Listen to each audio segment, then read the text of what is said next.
Hey guys, Bird Yu-Gi-Oh here. So today I wanted to do a deck profile for a pure Phantom Knights deck. It has a few Burning Abyss cards in it, but it's definitely a pure Phantom Knights build. This is one I've been playtesting a lot. Brought it to locals yesterday actually, and it did very well. I think it's one of the strongest decks this format, and I'll kind of explain what we have here. So I'll be doing the main deck extra and the side deck that I played. And yeah, let's get right into it. If you guys have not already, make sure you are subscribed so you don't miss any upcoming deck profiles. But we'll start with the Phantom Knights monsters. The best one, of course, is Torn Scales in the main deck. This one you have to discard a card. That's costs. That's really nice.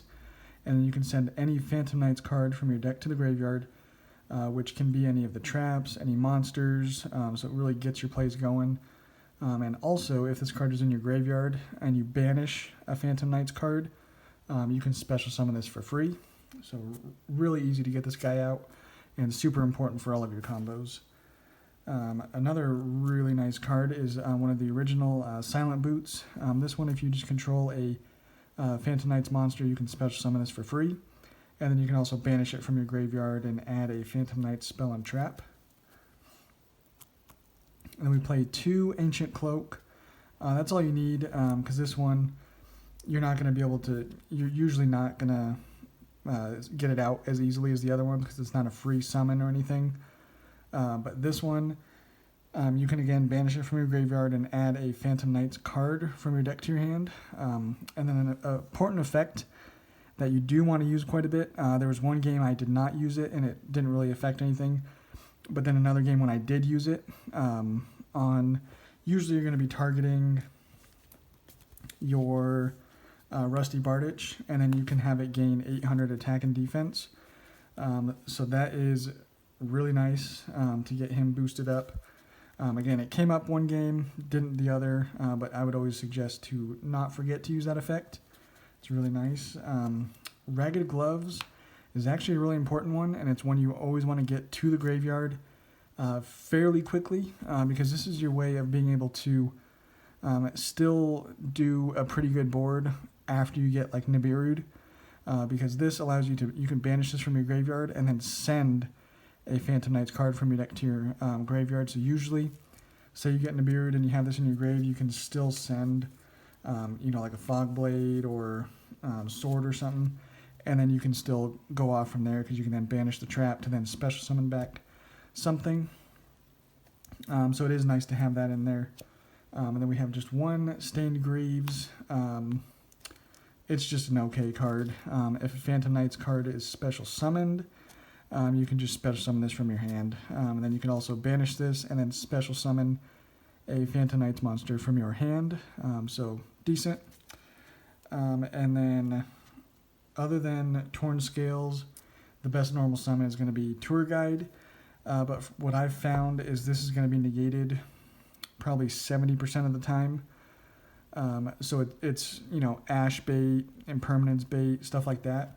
And as long as you have another extender, which I did, half the time have another extender to do something with, then you're not just ending your turn right then and there. You're actually able to do this, bait out Ash Blossom or whatever, and then still go off from there and still go through some really nice plays. So Tour Guide, I think, is still necessary. And then I actually play 1 Graph, 1 Seer, and 1 Skarm. So generally people are just playing the Graph and the Seer, but I wanted another target because generally I like to actually use these 2 for the Cherubini combo. So basically when you make Cherubini, which is pretty much your first extra deck summon, you can send Graph and then special Seer and then link those away for Bardich and then get back the Cherubini for free off of Seer's effect. So then I still like to have another target in the deck for Tour Guide. So yeah, I thought that worked out just fine. They're free extenders as well. And then also playing 3 of the Psychics, so 2 Wielder and 1 Tracker. Again, this is another one I felt most people actually just play 1 and 1. But I wanted 3. They're not ever dead in hand because you can summon them for free. And then you also obviously are playing 2 emergency teleport. So I wanted at least 2 targets for both of those, plus an extra one if you happen to draw one. Again, just free extenders. And then the 2 dangers. Basically, these 2 are the best ones. They're level 3s, and pretty much no matter what happens to them, you're going to be getting a level 3 out onto the board, which is really nice. And then for hand traps, I went with 3 Ash Blossom, 2 Ghost Spell. They're actually level 3s, so it never came up for me, but if you have to normal summon one, and then say you have like a Psychic, you can still go on to your plays, but these are good. And then played 3 Phantasme. I thought I was going to be playing a lot of Tri-Brigade and Salamangreat. Played a Tri-Brigade. Never drew this. Would have been nice, but I still ended up beating that deck just because of the sheer power of this deck and being able to play through interruptions. Because Tri-Brigade play a lot of hand traps and a lot of just power spells generally. So yeah, that is what I played in for the monsters. And then for the spells, of course, the 2 emergency teleport. This is basically, you draw this and Tour Guide, and you should be just fine because you're going to activate Tour Guide, they're going to negate it. You can pretty much almost guarantee that. And then you can just extend from there with emergency teleport. And then usually they kind of just let you do your plays and you build a pretty nice board. That's at least what happened to me most games. So yeah, emergency teleport is really nice. Foolish Burial, that's a no-brainer. Again, you can combo off from that. Reinforcement of the Army, this is basically going to be searching you Torn Scales if you don't already have it. If you already have it, usually you'll search Silent Boots. So Reinforcement of the Army is basically searching any of your Phantom Knights cards. Monster Reborn, self-explanatory. And then Called by the Grave. Again, just another way of trying to protect your Tour Guide, generally, is what that's doing. And then for the traps, I went with 3 Fogblade. You pretty much have to in a Phantom Knights deck. This card is amazing. 1 Sword, 1 Wing, and 1 Shade Brigandine. So generally people are playing one or the other of these, but I always wanted these in the grave, all of them. And Phantom Knight's Wing is easier to get to the grave because it's not a continuous, but Sword is nice because it allows your Appaloosa to get another negate, basically, because it gains 800 attack. So they're both nice, but again, I wanted, multiples of these in the grave, so I could always get those off. And then Shade Brigandine, in this particular build, since I'm not doing Dragoon, and the Predaplant engine, this is just kind of an easier way of making Appaloosa. So it's nice to have, but I honestly preferred all of these over Shade Brigandine. So that's completely up to you, but yeah, these always came up. And not necessarily their effect, well, obviously Fogblade you want on the field, but these, usually just wanted to get them to the grave, so I can then just banish them and get more extenders on the field. So that is the main deck. And then the extra deck, we're of course playing the 2 Break Sword. That's all you ever need. That's all I ever needed, and this is a really nice card. This, along with Rusty Bardich, you can break boards so easily with them. It's really, really nice. And then off of Break Sword's effect, I did Evil Swarm Nightmare. You can do Dark Rebellion and Dark Requiem. That's something I was messing around with, but in that case, you have to play the Phantom Knights rank up spell, which I never wanted to see that through playtesting. I felt like it was a brick. I mean, obviously you search it generally, but anytime I drew it, I just didn't want it. I would have rather of, one of the traps or something. But Evil Swarm Nightmare is a nice card to have. And then we played 2 Levier. In a Phantom Knights deck, you're always going to have cards banished, so this card is really nice. And then Utopic Future and Utopic Draco Future was definitely the card you go into all the time. And this wins you games. When you get into this, you usually are going to win. It's that good of a card. And then I played Downerd Magician and AA Zeus. Honestly, you don't have to play Downerd. Most of the time when I made the Zeus, I was already going to win anyway, and it was just kind of like a make sure I win.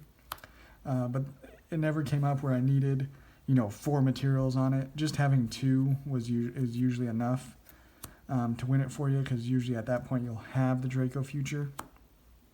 But if you can get it, this got a reprint, so if you can pick this up, that'd be a nice addition to the deck.